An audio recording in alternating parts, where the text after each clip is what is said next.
Speaking of housing, the average rate on a 30-year mortgage falling now to levels last seen in February last year, according to new data out this morning from Freddie Mac, comes as the Fed gets ready to cut rates. Here with her take on what it all means for the housing economy, Diane Swonk, KPMG chief economist. Welcome back, Diane. It's great to have you. Are these lower rates spurring activity in a way that you would think? No, they haven't yet. We've seen it in new home sales where builders are also offering buy-downs, mortgage buy-downs still, and they've also moved downscale in terms of pricing to be able to tap into that pent-up demand among first-time buyers. We've got 12,000 millennials a day turning 35, moving into their peak home buying years, and there is a lot of demand there. That said, we've not seen the reaction that we had seen earlier in the year. Every time the mortgage rate dipped, people flooding into the market. Part of that is people waiting for mortgage rates to fall more than they have on the hopes of rate cuts by the Federal Reserve. But another part of it is the affordability equation got worse with higher insurance costs as well. And I think that's very important to keep in mind, that it's not just interest rates that are holding people out of the market at this stage of the game. We've seen a lot of appreciation in home values. That's slowing. It should be showing up more in the inflation data in terms of rents, but that is one thing the Fed is going to be weighing as we go into this meeting next week. Clearly, both campaigns are seeing in their polling data that housing is near the top of the list on affordability issues right now. From Kamala Harris's camp, $25,000 down payment support for first-time home buyers, $10,000 tax credit for first-time buyers, tax incentives for builders. Do you think this is the kind of thing that will stimulate it?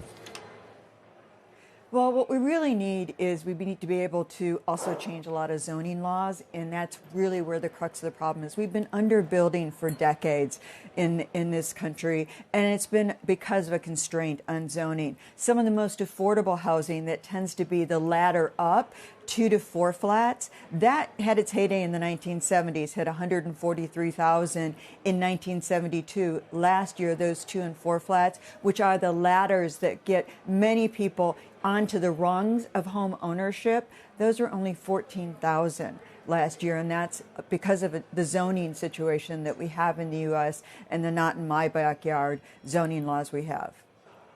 So you think it's a supply issue? And actually, that's more on what President Trump has been running on, to deregulate. Well, it's more than just deregulation. It is the zoning issue, and it's all done by state and local governments. And this was an effort to limit density. And I think that's very important to understand, that this is not something you can wave a magic wand over and control alone from the White House. And that's very important. There are a lot of proposals out there. What actually gets enacted in terms of proposals depends on Congress. And right now, the chances of Congress being sort of one side or the other are pretty slim. We're likely to have a split Congress. But I think more importantly is we have an affordability problem that is a supply problem. We know that. We know that it is bothering people, and it is a huge problem in terms of building wealth for a whole generation, if not 2 generations of people. And that's one of the reasons why millennials are not as happy as their predecessors, because they do want to buy a home and they do want to own a home. But these zoning problems are really very much state and local problems. And I think that's the issue, and that's where we're sort of dancing around, and there is no magic wand.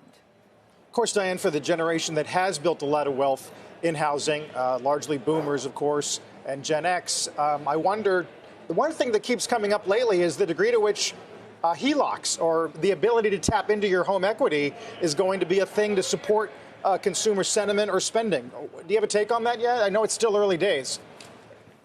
Well, actually, we have seen HELOCs actually pick up, mostly among the New York Fed had a really good piece on this, mostly among those over 50 and well-off households. And what they're doing is exactly what the millennials don't want them doing, and that is adding onto their homes, renovating their homes so that they can age in place. And that was something that was going on prior to the pandemic. It extends and was accelerated by the pandemic, and some of it we saw in terms of shortages and also the dangers that seniors felt about going into more assisted living. Those are all important things as well, because the HELOCs have already picked up, and that's helping to support spending. Consumers have gotten much more discerning in their purchases, but not defeated, and HELOCs are a part of that. So what should the Fed do next week? Are you in favor of a 50 or 25? Well, I've been in favor of a 50 basis point cut for a while now because the labor market is weakening and Powell really wants to nail a soft landing for his legacy. We've really never gotten a soft landing on the wake of a blistering bout of inflation. So this is unprecedented and would be legendary. The window on that is beginning to close. It's still open. And my own view is it would be great if the Fed could walk through it. I'm not sure he's got the votes to corral the cats to actually get to that 50 basis point cut at this meeting, given how strong the economy still is. Yeah. My argument is a strong economy based on discounting, that's a soft landing. Diane Swonk, good to see you. Thank you very much from KPMG.